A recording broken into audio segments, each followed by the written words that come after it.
Member for Leeds, Grenville, Thousand Islands, and Rideau Lakes. The official opposition brings one interest to this place, and that's the interest of Canadians to find out what this Prime Minister knew on foreign interference in our elections in 2019 and 2021 by the government in Beijing.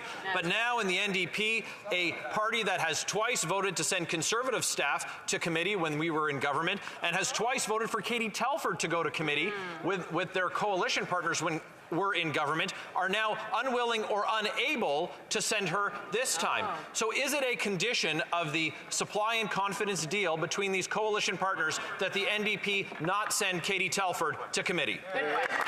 The Honourable Government House Leader. Mr. Speaker, I'll tell you what obstruction looks like. When I was a critic and I was trying to deal with the then Conservative government, Justice Iacobucci and Justice O'Connor critically called for the establishment of an independent oversight mechanism filled with parliamentarians that could look into every aspect of government. And what did the opposition leader do when he was Minister of Democratic Reforms? Nothing. He did not act on that. He did not take action on it. We did, and that means that those members of Parliament from every single party have the opportunity to look into every aspect of this matter. We have offered witnesses. We have had many ministers testify. What is their interest? The Honourable Member for Leeds, Grenville, Thousand Islands, and Rideau Lakes. What we've received is horrific partisanship from that government House Leader and these Liberals. They appointed a family friend of the Prime Minister, a board member on the Beijing-funded Trudeau Foundation, to advise the Prime Minister on whether he maybe should, probably might, could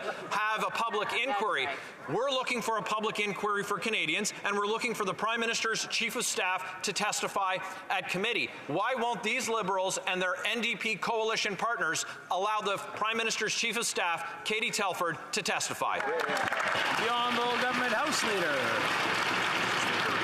The honourable member across from me to be an honourable member. I am absolutely certain of his commitment to Canadian democracy. I hope that he would share the belief that every member in this House is equally committed to Canadian democracy, and that every member of this House is equally offended at the idea of foreign interference interrupting our democracy. What concerns me, Mr. Speaker, is that we have provided mechanisms for every party to be able to look at every aspect of this. We provided an eminent Canadian who is going to look at this independently and provide recommendations. We have offered multiple ministers, multiple witnesses. Their interest continues to be a partisan interest, not a factual interest. That is inappropriate.